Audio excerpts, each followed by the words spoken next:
Suite au Monde Fantastique d'Oz, Raimi ne va pas réaliser de film pendant près de 9 ans, revenant en 2022 avec Doctor Strange in the Multiverse of Madness. Mais ce film produit par Marvel est-il vraiment son grand retour?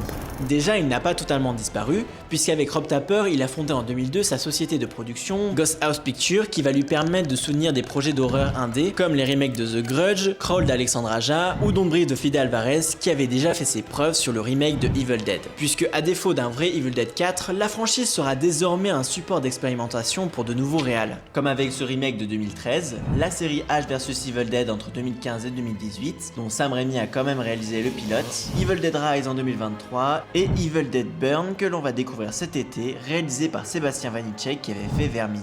Et ça, c'est plutôt cool.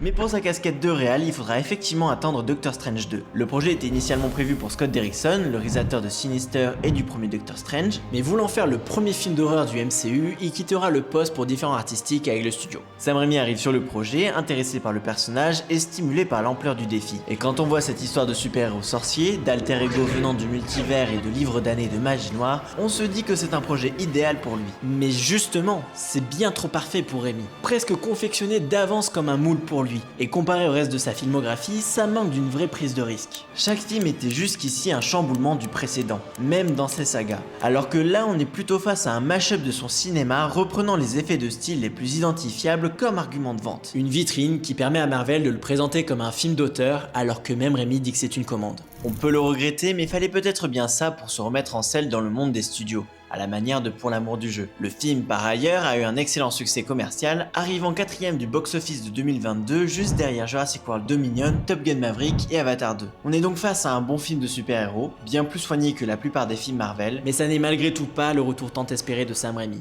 A l'inverse, c'est peut-être avec un film plus modeste qu'on va le retrouver. Sunday sort aujourd'hui en salle, une comédie d'horreur avec Rachel McAdams et Dylan O'Brien qui jouent une employée et un patron échoué sur une île déserte. Un film de survie et de dynamique de pouvoir avec un grain de méchanceté dans le ton. Et c'est peut-être ça un vrai projet idéal pour Raimi. I don't think we should ever leave.